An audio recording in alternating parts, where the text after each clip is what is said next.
Good evening, ladies and gentlemen. You are tuned in to another riveting installment of the Motor Vehicle and Transportation Subcommittee. My name is Vaughn, and I chair the subcommittee. We have a great list of bills for you this evening that Patrick and I have specifically curated for all of the members here. And we're going to start with House Bill 225. I'm going to try to share my screen again. Okay. House Bill 225 is a departmental bill that we heard a few weeks ago that you may or may not remember. It makes a variety of changes to the rules surrounding truck permits for hauling farm products, specifically focused on the folks who haul milk-related products in the state. So I can kind of quickly go through the original part of the bill, but essentially, here you can see that they basically just make a variety of changes to streamline and modernize this part of the law. There's also a weight limit increase, which you can see here from 87,000 to 88,000 pounds, which puts us in line with neighboring states, a little bit closer in line with neighboring states, so that our haulers can be a little bit more competitive with our neighbors. And here you can see that, for example, in the person's possession, they need to have now an electronic copy of the permit instead of the original, just like ways to just basically try to modernize and streamline this whole system so that farmers can make sure that their products are getting out into market and that haulers are not unnecessarily burdened by red tape and regulation. I can keep scrolling here in case you guys are interested in any of these other provisions.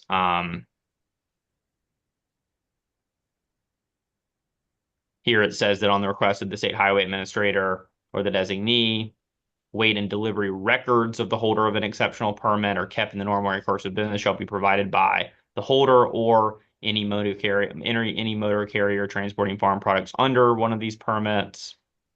This is the penalty provision about what happens if you violate any of these permitting rules. You guys will remember this is basically a no fiscal note bill that various departments and interest groups love and that no one hates. Delegate Jacobs. Thank you, Chair Stewart. These are the original amendments that came in with the bill, correct? Yeah, this is just the original bill. There are no amendments. Yeah, I moved the amendments. Or you move the bill. I've moved the bill. All right. Is there a second? I'll second it. Any final words or discussion on House Bill 225? Seeing none, all in favor of House Bill 225, raise your hand or signify by saying aye. Aye. Aye. Any opposed? Seeing none, that bill will receive a favorable recommendation from the subcommittee. I'll also note, by the way, yeah, sorry, go ahead. I was just going to say, for the record, we have the Senate bill clean too. Yeah, perfect. Yeah. And I also just note, guys, just off the top, couple of things. We're going to be going pretty hot and heavy, not just tonight, but next week too, with probably at least 2 meetings, maybe 3. That'll be pretty lengthy agendas. As we talked about before, we get the most bills in E&T, and I think Patrick can correct me if I'm wrong. I'm pretty sure we get the most bills of any subcommittee in the House of Delegates, and it's going to feel that way for the next week and a half because we're going to have pretty lengthy agendas. One thing I wanted to note that's related to that, and we're off to a great start, is just if there are any bills that you are particularly passionate about that you want to be a floor leader on, please let me know, because especially by late next week, we're going to have a bunch of bills on the floor. And so if any of these inspire you that we're taking up today or next week, don't be shy. Delegate Ziegler. Delegate Ziegler, yes. Sorry. Thank you, Mr. Chair. I would love to be a floor leader on 225. Yeah, I actually had you in mind for this one, so I'm glad that you said that. Okay, great. Well, we can go ahead and mark that down. Okay. We're going to move to House Bill 288. This is another, I think, relatively easy one. Another departmental. Essentially, what this bill is about, if you guys recall, is that the Maryland Transportation Authority, MTA, and MDTA, the toll authority, they have the ability to, in times of emergencies, temporarily adjust either the toll rates or other aspects of toll facilities. that emergency authority is good under current law for 180 days. So you can see this is not even a one-word bill. It's actually a one-number, three-digit bill. So it's even less substantive than some of the one-word bills we've seen. And actually, one of the digits is the same, the 0. So it's actually a two-digit bill. So it changes the length of the emergency status determination from 180 days to 300 days. And the justification was that it actually takes about 200 or 250 or even 300 days to go through the whole process and have all the public hearings that are necessary to change toll rates even during one of the emergencies. So by the time you go through the whole process, the 180 days is done and you've basically done nothing. So that's what the bill does. I'm happy to entertain a motion. Move favorable. Is there a second? Second. Okay. Any final thoughts on House Bill 288? Seeing none, all in favor of House Bill 288, please raise your hand or signify by saying aye. Aye. Any opposed? All right, HB 288 will also receive a favorable report from the subcommittee. We're going to move on to House Bill 313 from our beloved chairman. This is another, I think, relatively simple one. It essentially directs MDOT, or MVA rather, to create some historic plates. So these are like, if you look in your bill file, you'll see what one of these looks like, but it's like a black on yellow historic plate that's modeled after what plates originally look like in the state. And what the bill lays out is essentially that that MVA will create one of these things, and that motorists can pay for them according to this fee structure that you see here in front of you. $100 initially, $25 for renewal, and you can see that it's credited to the gasoline and motor vehicle revenue account for distribution. And here, basically, it just says that the plate shall resemble the black lettering on yellow. I think I may have said yellow on black. But anyway, black on yellow, issued by the state in 1910. If you remember, we always are concerned about the bay plates and the ag tags when we talk about plates. In this case, the sponsor has sort of worked them into something resembling a neutral position, because these are specialized plates that you can't just check a box for when you sign up for your license plate like you can the ag tag and the bay plate. This is actually, you have to go through a lot more work. You have to contact the MVA, you have to fill out this PDF form, you have to attach your payment. So we have a ton of different specialty plates like this. You can get a Baltimore Ravens plate. I think you can actually get a University of Alabama plate, which I'm somewhat interested in. But they don't really directly compete with the Bay plate and the Ag Tag because they're much harder to get. So that's essentially this bill. Patrick, did I leave anything out here? Only on the Alabama plate, it's probably an alumni organization of some sort. Okay, well that's a good correction, because I'm doing some research about that for next year. So we'll take that up in the 2026 session. Delegate Jacobs. All right, this bill, this tag was issued years ago, I think. 1910. So a few years ago. I think this is the first year that Delegate Siliberti made it to the House of Delegates. No, but I've seen some. I've actually seen some. No, they do exist. Yes. They were, if you see the language being repealed at the bottom here, it's on the thing. It was issued for 1 year about Oh, that's right. Yeah. over Okay, 13 years ago. And that's to my question. Is there a sunset on this, or is it just There's not. This is permanent. okay? Yeah, I forgot about that, but they did do like a one-time special on this several years ago, which is where this language initially comes from. Okay. Happy to entertain a motion on this one. Could I ask a question? Oh, All right, I Steve. heard a move favorable, and I heard a second. Any further discussion on HB 313? Seeing none, all in favor of HB 313, raise your hand or signify by saying aye. Aye. Any opposed? HB 313 will also receive a favorable recommendation from the subcommittee. Good work, And folks. Mr. Chairman, for the record, the last two bills also are clean from the Senate.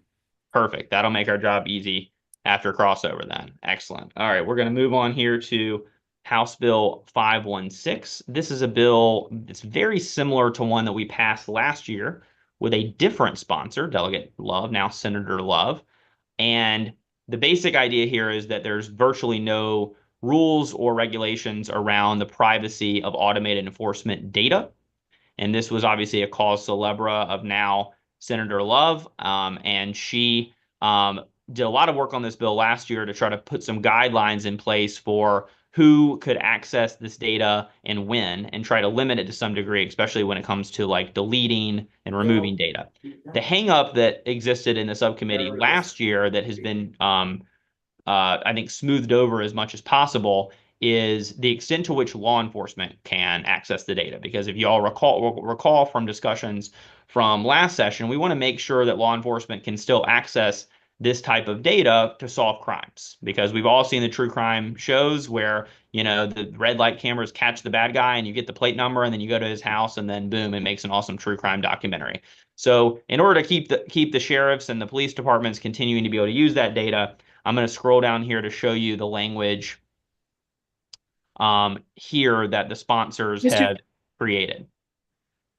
So it says that subject to subparagraph 2, which Mr. Chairman, yeah, sorry.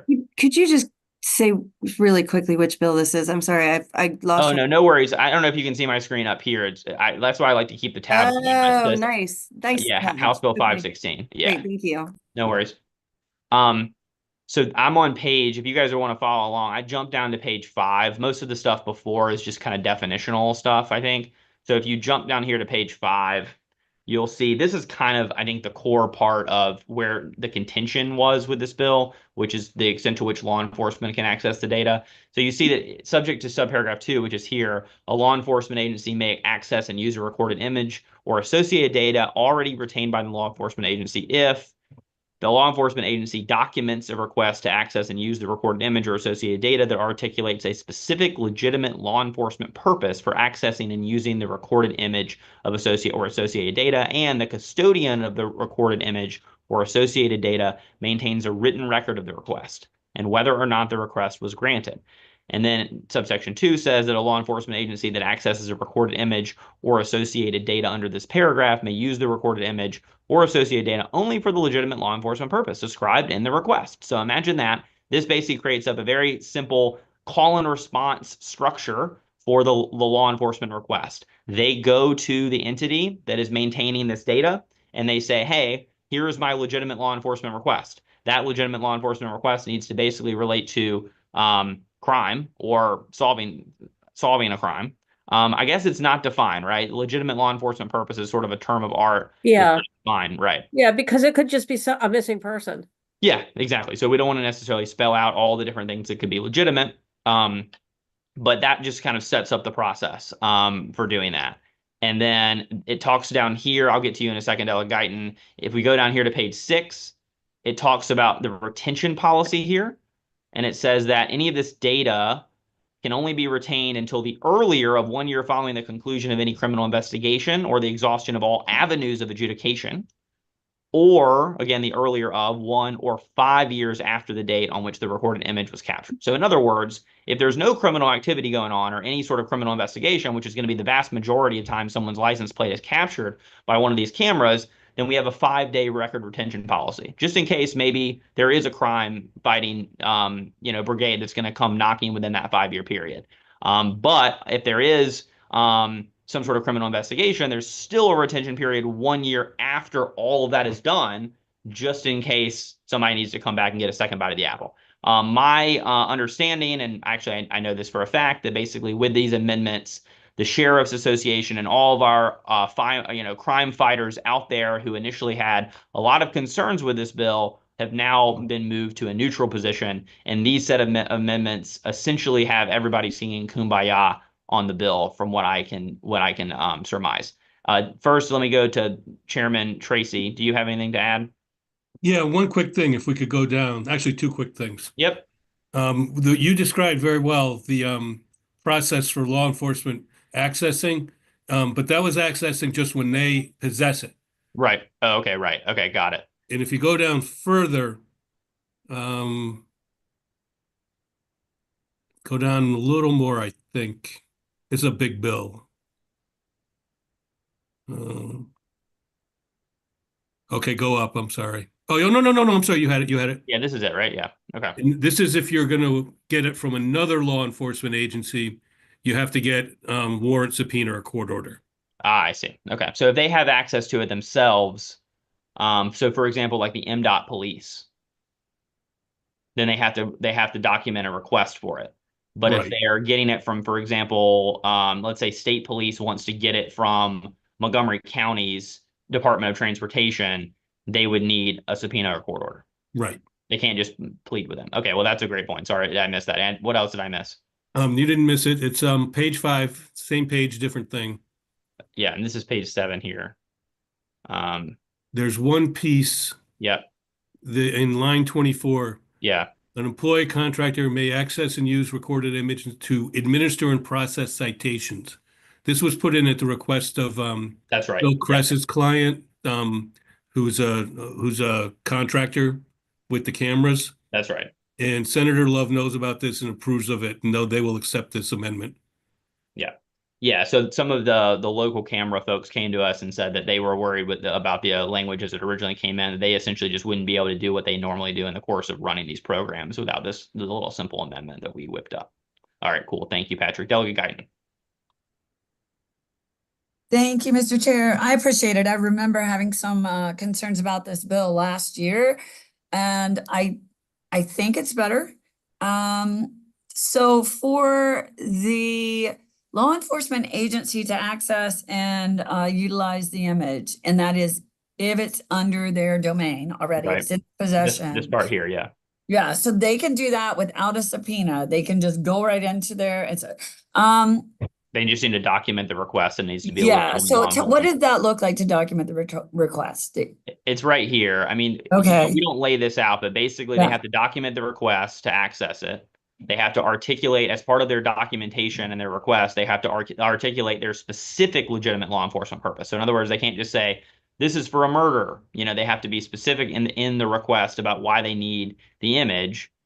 Mhm. And then they have to ultimately, after they document and after they gotten access to the data, they have to only obviously use the data to the extent that they described in their request.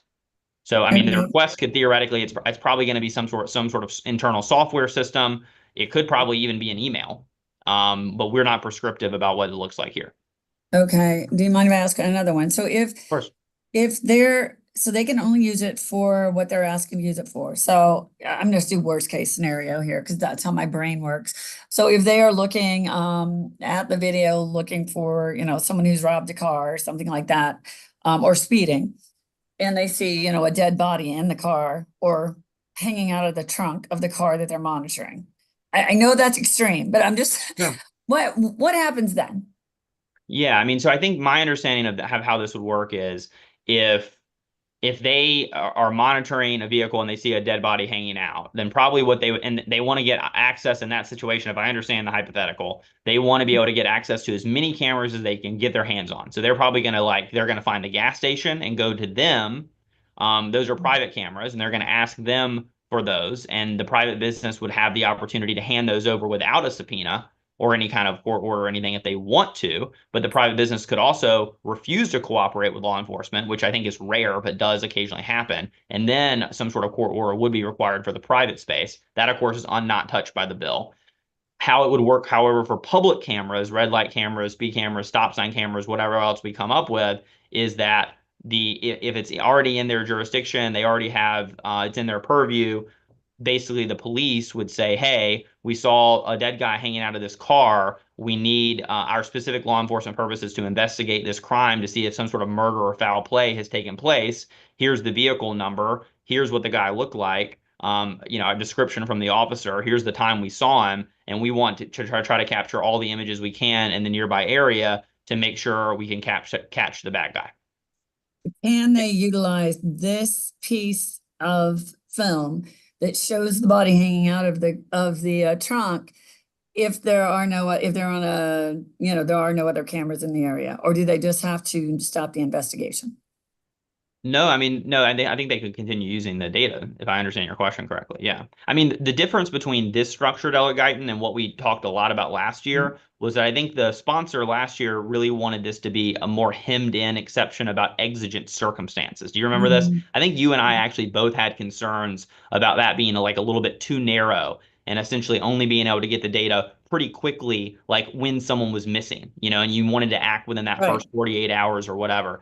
I think that the sponsors worked with the Sheriff's Association, who last year had a lot of concerns with this, to craft this language because they feel like it'll suit their purpose and that legitimate law enforcement agency is broad enough for them to continue to fight crime.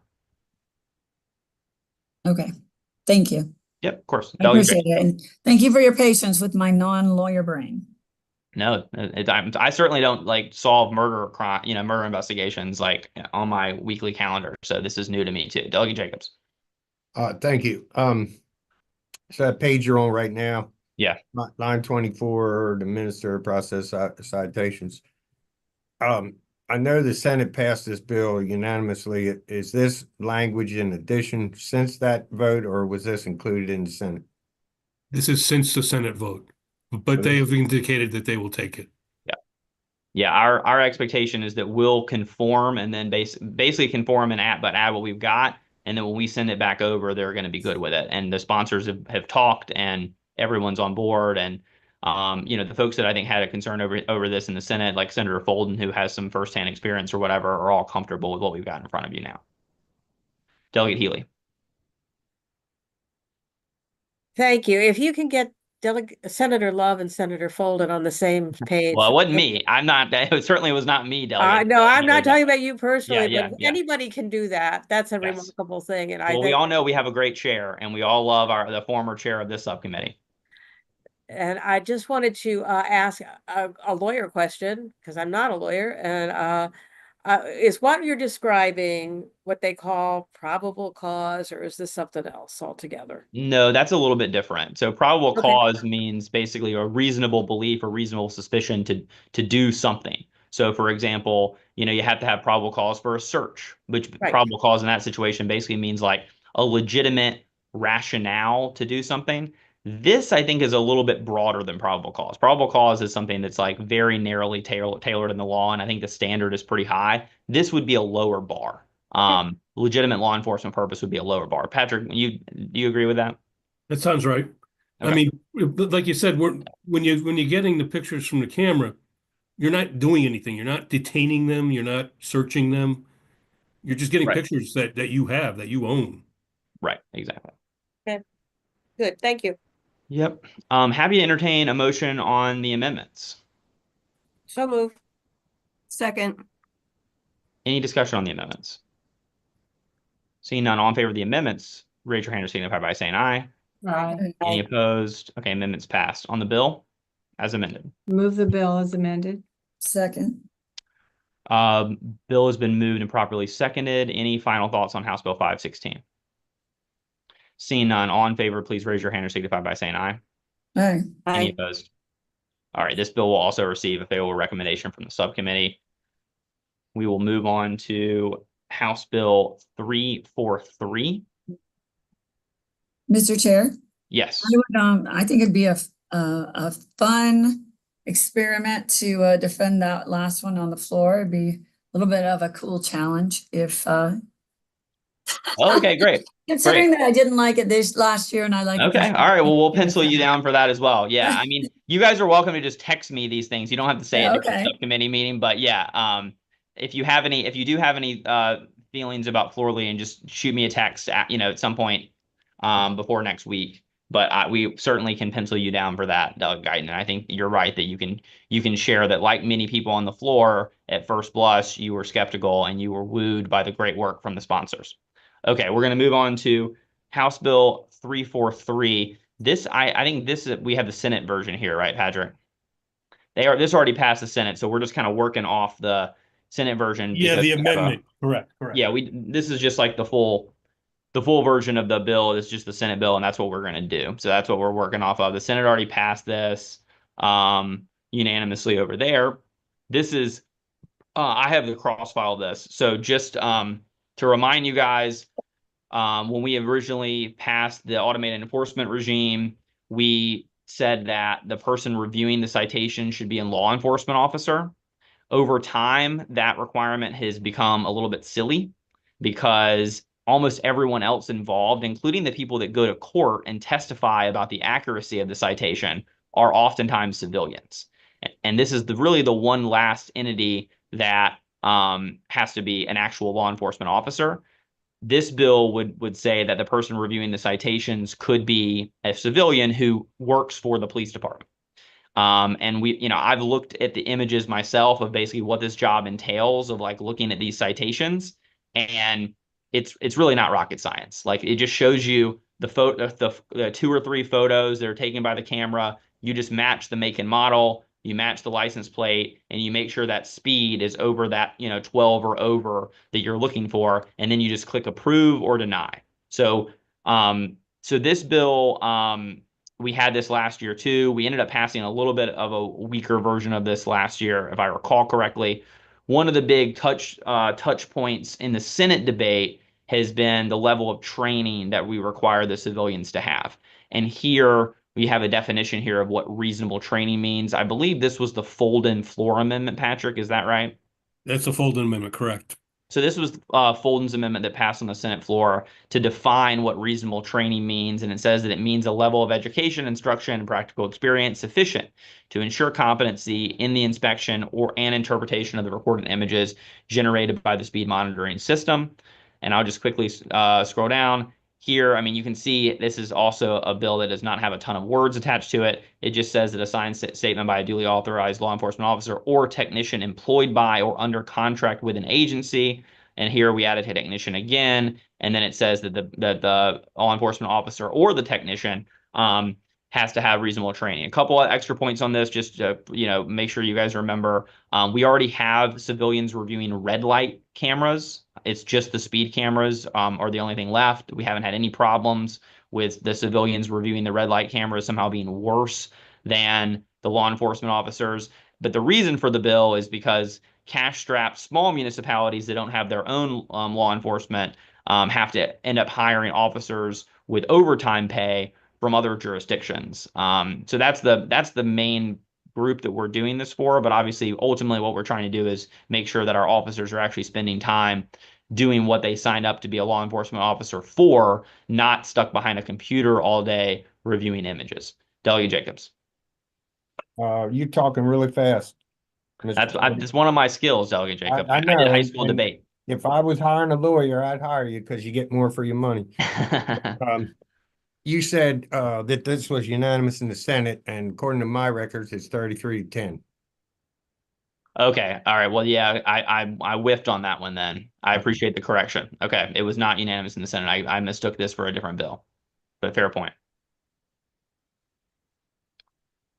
All right. So the amendments the amendment in front of us that differs from the way the bill came in is just the Folden amendment. So can I get a motion on the Folden amendment to attach it to the House bill? So move. Is there a second? I'll second.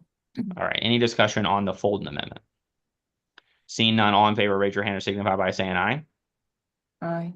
Any opposed to the amendment? All right. Amendment passes. Any motion on the bill is amended? Move the bill as amended. Is there a second? All right, I'll second it. Any discussion on this is House Bill 343. I know it says Senate Bill 390, but House Bill 343. See none. All in favor of House Bill 343, raise your hand or signify by saying aye. Aye. Aye. Any opposed? One opposed. That bill will also receive a favorable recommendation from the subcommittee. We will move on to House Bill 348. This is another one with a sponsor problem. This relates to where the State Highway Administration can put speed cameras. So right now they're limited to mostly school zones for the most part. This would open it up to basically data-driven types of spots that have lots of crashes. That's basically the crux of the bill, is that when we first allowed our state agencies to put speed cameras on highways, we told them they needed to be near schools, which made sense because we want to keep our school children safe when they get to school. However, one problem that has arisen is that the areas near schools are sometimes, but not always, the most dangerous corridors where you have the most pedestrian deaths and most crashes and bloodshed generally. And so what SHA wants here is the ability to use some of their pre-existing mapping software, which they've used to create what are called vulnerable road user areas and priority corridors in what they call their pedestrian safety action plan. They want to basically, they've already mapped this stuff. They update it every year. They map it. They have all this amazing data that you can find online, and you can find all the maps of where people are dying. And they're asked to us, and they're asked to me in sponsoring this is simple. Will you let us put the cameras where people are dying? So that's the bill. There are no amendments. Any thoughts?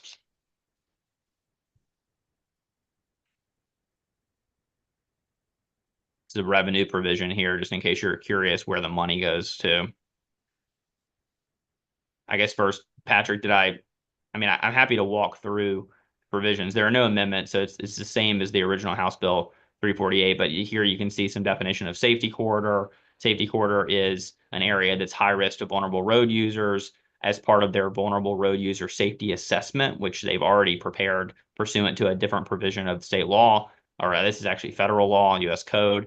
And then also a priority corridor in their pedestrian safety action plan, which is a great read and a pretty easy one if you're interested in reading that after the hearing tonight as you go to sleep. It's an interesting plan with some cool maps. And then here you can see that we've aligned this with basically every other camera. So it's still the 12-mile thing. It's still calibration checks. It's still an independent calibration laboratory that's signing certificates of calibration. Everything is the exact same how they do all the other speed cameras.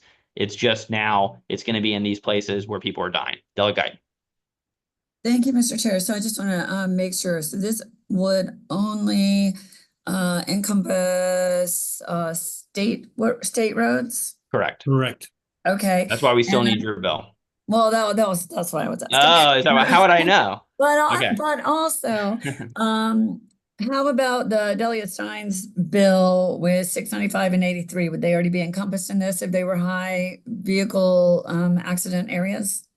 Yeah, that's a good question. I think that the answer is that their hotspots here don't generally traverse the entirety of an interstate or a highway. It's the hotspots on given state roads. So Delegate Stein's bill and others like it that basically authorize cameras on an entire stretch of highway from point A to point B, kind of like Delegate Valderrama's bill that we're going to hear later, is a little different. Like this is more targeted, I would say. But I don't think mutually exclusive either. Okay. It just more options in the toolbox. Delegate Healy. All right. Thank you. Thanks. You're muted. Okay, yeah. I think this is a great idea. Because a lot of the legislation we've had is generated from communities where this is happening. So if we could take care of this all at one time, that would be great. I just wanted to ask, who authorizes? Because when we do these at the local level, it's authorized by a municipality or the county. The state police or the state gets involved when it's work zone, but who would be authorized to authorize the State highway, Yeah, SHA authorizes it. Okay. Yeah. only on Just like state they can. roads. Only on state roads, just like they normally do. Well, they don't normally do it. Well, like with work zones, I mean. Oh, okay. Like they do it with work zones. They just do that on their own initiative. And it's irrelevant whether the municipality, what if places that already have it on state highways that are already covered because it's near a school or like where we are in Montgomery, Prince George's. Yeah, it would work in conjunction with the county program. So a good example is that I live near a school. It's the school that my son attends, and it's on Norbeck Road, which is a state highway. And there is a camera that's administered by the county. If Norbeck Road is a hotspot, which it's not, but if so it's not a great example, but if Norbeck Road was a hotspot in one of their maps, this would allow SHA to also place their own cameras there. So you could have two cameras there. You could have an additional camera. Now, Well, I think SHA probably wouldn't allow the county to put their camera there at that point.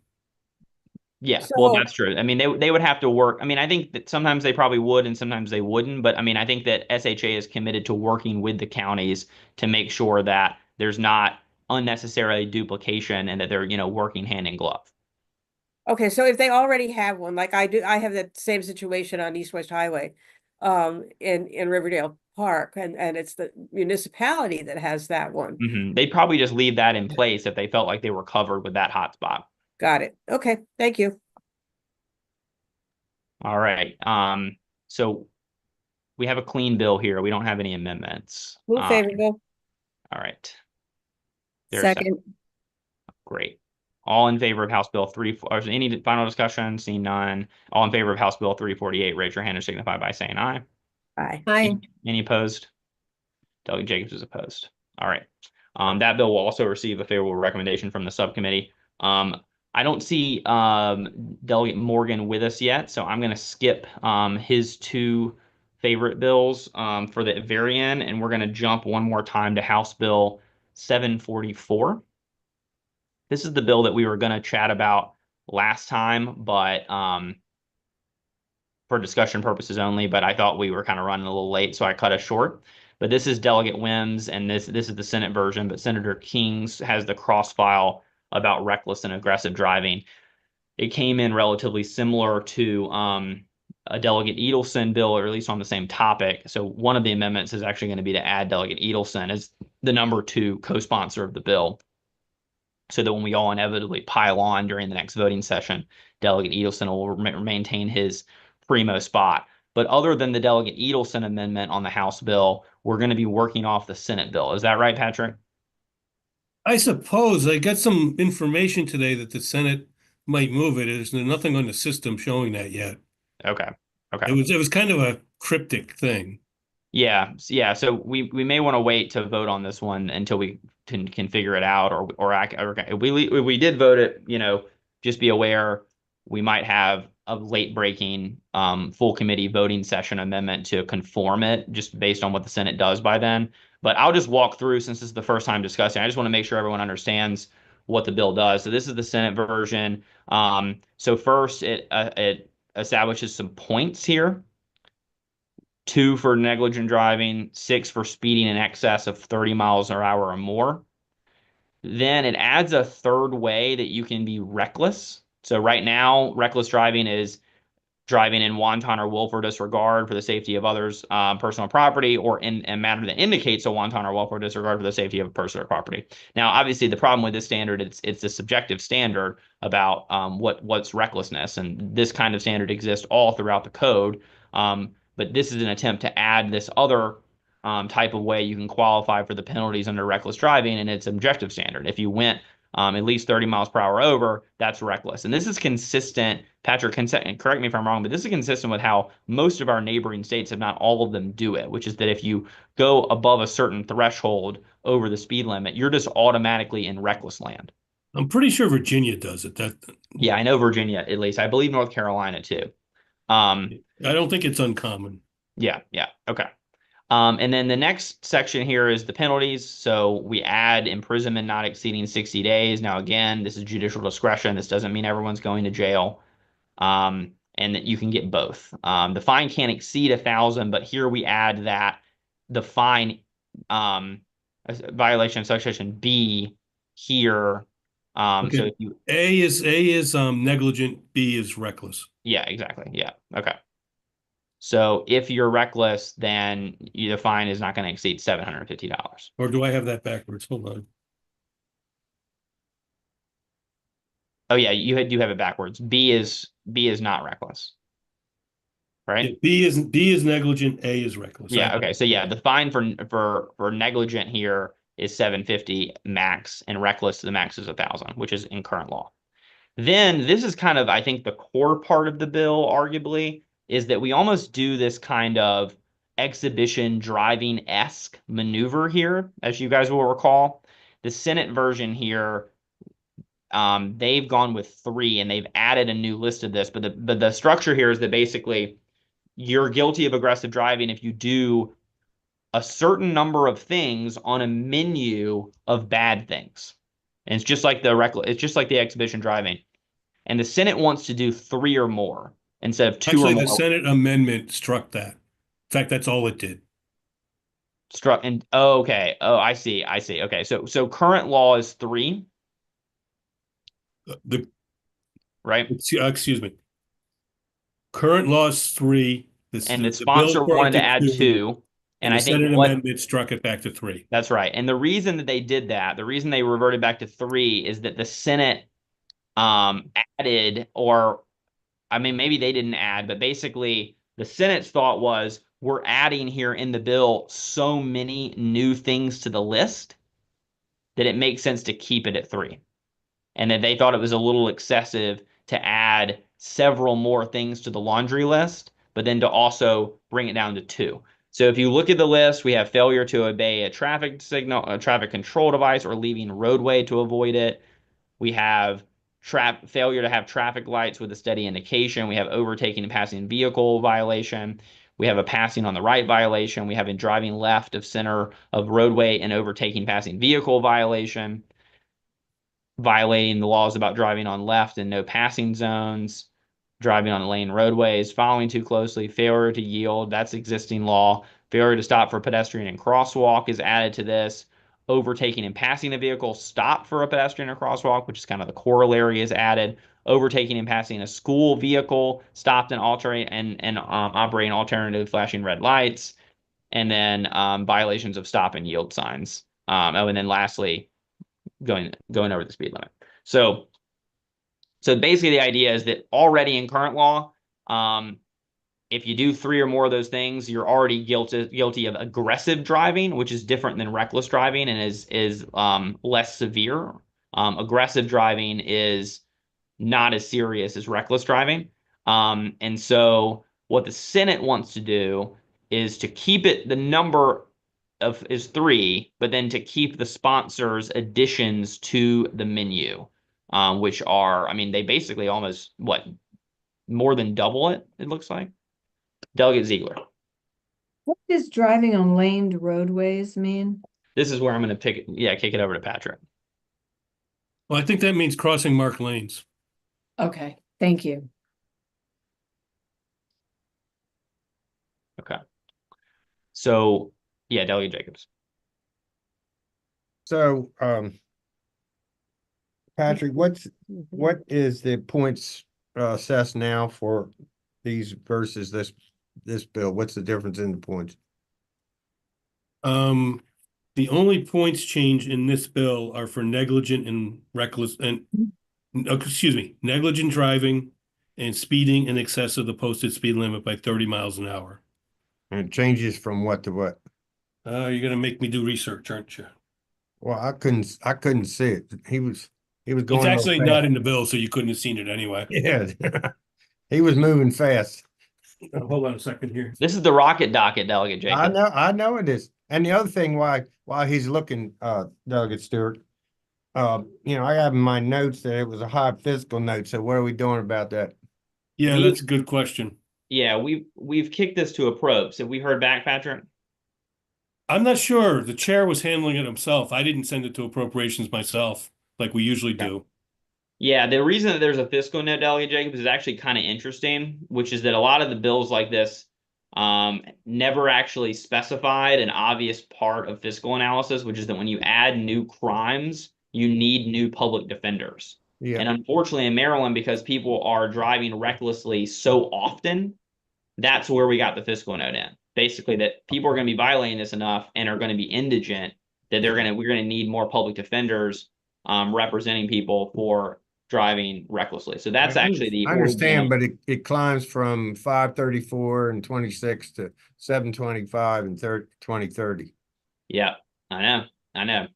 So I do think that there was some kind of change that had been offered to address part of that fiscal note.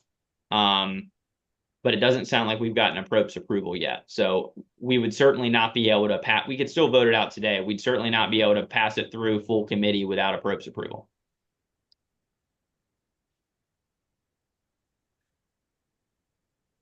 Patrick, are you're looking? Patrick's got his books out. Delegate Traza. Thank you, Mr. Chairman. Wouldn't that be true of any criminal law? Like it can't be that and we don't generally do the criminal law end of things, but it seems like anytime you had a criminal law, you might need more public defenders. Yeah, you might. I think what's different here is that this is sadly really common. And also the jail time, because public defenders only defend you if you're subject to incarceration. Yeah, that's right. That's good to know. Yeah. So yeah. So I mean, the clear path here for us is if appropriation says this bill is too pricey, Delegate Stewart, myself, just offers probably an amendment in full committee striking the prison time, and then we don't have a fiscal note.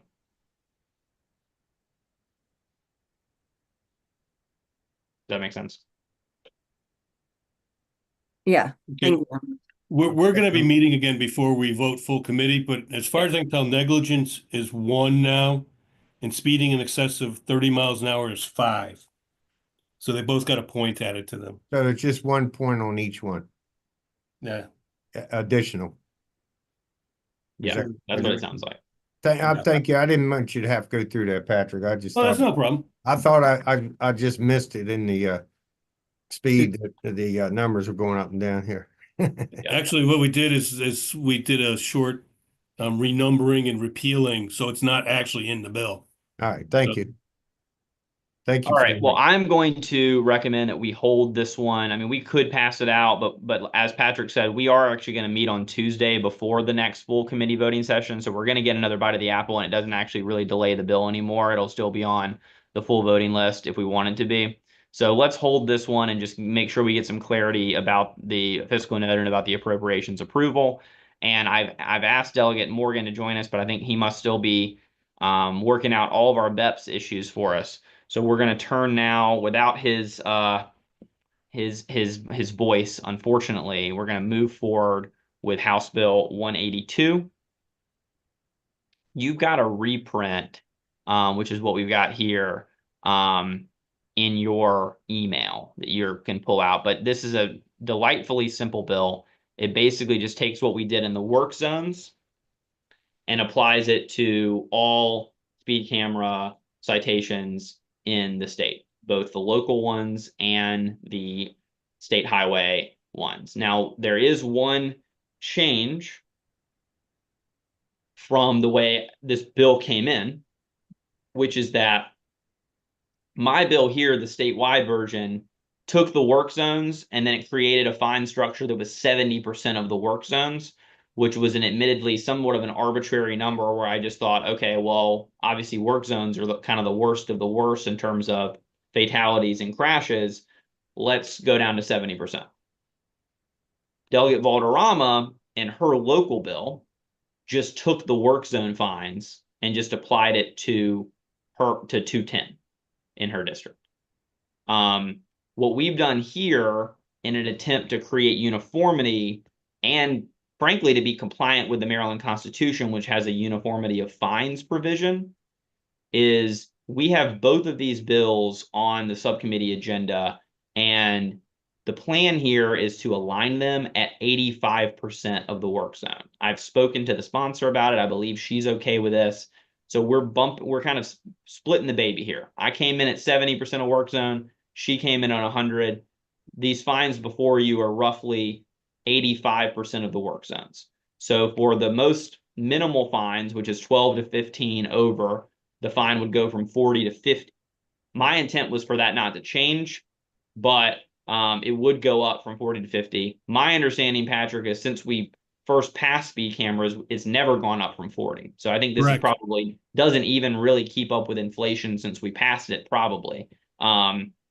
And then as you can see from the rest of it, the fines go up slightly as to where I came in, but significantly over the current $40 all the way up to $425. It's $500 for the work zones. I came in at $350, and as you can see here, what we have before us with the amendments is $425. Delegate Healy. You're muted. Right. I do like the idea of what you're doing to try to align these together. Delegate, of course, Delegate Valderrama's bill is not really her bill. It's a Prince George's County bill. Well, sure, of course. And because of that, we need to get the delegation to send a letter of support to whatever we do here. That's just making sure that all the i's are dotted, t's are crossed. Yeah. And so because it's a Prince George's County local bill, if she agrees, I'm sure that the delegation will go along with whatever she wants. So I'm sure that'll be fine. But I just wanted to make sure you knew that was going on. Yep, I do. I appreciate both notes, Delegate Healy. First, you're right that this was an effort from the full Prince George's delegation, and I know that you and a number of other people in the county have taken the violence and the crashes that have occurred on 210 very seriously, because all the constituents in Prince George's end up traversing that road for the most part for one reason or another. Secondly, you're absolutely right that we do need a delegation confirmation of the amendment. It does sound like that the sponsor is okay. My preference would be for us just to go ahead and do both bills now and then get that letter before full committee and hold off on voting for both of them until we get the sign off. But I think I've already reached out to the county delegation chair about it. So I'm hopeful that we'll be able to get that done at some point over the weekend. Yeah, I'm fine with that as long as I want to just make for the record, since we're public about No, this, totally. I really appreciate that. that I support what a Delegate Valderrama wants, and if she wants it, it's fine with me. If she does not want it, I will be supporting her. Okay, But understood. okay, thank you. Yeah, and again, I mean, everyone understands the basic rationale here, right? I mean, when we first created the speed camera program, we wanted everything to be a flat rate of $40, simplicity, etc. Over time, unfortunately, the vast majority of these citations are at that low level, but repeat offenders going significantly, 30, 40, 50, 60, 70 miles per hour over are a small percentage of the overall fines, but are a high percentage of the violations that end up in crashes and in death. And so just fundamentally, my view is that it doesn't make sense for someone to go 13 over and get the same fine as someone who goes 113 over. That's not how we would treat this kind of crime in any other context. I mean, if a police officer pulls you over, you're going to get a lot different treatment if they catch you going 13 over than if they catch you going 113 over. And for the record, in that situation, the fines are also tiered. Right, exactly. And you're probably going to jail. Yeah. Okay. So there is an amendment in front of us. Can I get a motion on the amendment? So move. Is there a second? Second. Okay, any discussion on the amendment, which is basically just changing the numbers here, which is in front of you? All right, all in favor of the amendment, raise your hand, signify by saying aye. Aye. Aye. Any opposed? All right, motion on the bill is amended. I'll move favorable. Second. All right, any final discussion? All right, all in favor of House Bill 180 or 182? Yeah, 182. Raise your hand or signify by saying aye. Aye. All right, any opposed? All right, Delegate Jacobs is opposed. That bill will receive a favorable recommendation from the subcommittee. And We'll Mr. finish- Chairman, just one thing, Yep. another thing that the amendment did was to put the that's fine right. is now a maximum fine, not a set fine. And That's it's right. back in the hands of the district court to set. That's right. So I forgot to mention that, but yeah, the judiciary asked me to just keep it in their hands, but that they would just do what we wanted to, but they just wanted to make sure they retain their autonomy. So we took that out. We gave them their autonomy back. They very nicely reached out to me to ask me to do that. So we hooked them up there. All right, last bill of the day. We're maybe even going to be able to finish this under an hour, which would be quite a feat because we had quite a big agenda. This is just the delegate Valderrama version, and I'll go ahead and just move the amendments to align her original bill with the bill that we just passed. Second. For 210. Okay. Any discussion on the amendment, which will be the exact same thing with the judiciary, same thing with my numbers, but to Delegate Healy's point, we will not vote this out of full committee until we get it all squared away with the sponsor and with the county. All right, all in favor of the amendment, raise your hand or signify by saying aye. Aye. Aye. Any opposed to the amendment? All right, any motion on the bill as amended? Move favorable. Second. All right, it's been moved and seconded. Any final discussion on this local bill? Seeing none, all in favor, please raise your hand or signify by saying aye. Aye. Any opposed? All right, that bill will also be aligned and identical to the previous one. We'll send both over. It'll receive a favorable recommendation from the subcommittee. That finishes our agenda. Really appreciate y'all's time. Can I ask Delegate Healy a quick question? Yep.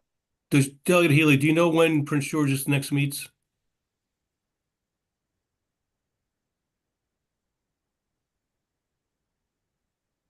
Maybe she got off. He may have got kicked off. I don't see her. Okay, yeah, we'll figure it out with her. We'll get it squared away. She said I froze and trying to get back on. Oh, sorry, Natalie. Okay, yeah, she did get kicked off by our Wi-Fi here. Okay, well, I think we can probably work it out with her and work it out with the Prince George's delegation. But again, appreciate y'all's time. Any final words for the good of the order? Great. I'll see y'all tomorrow.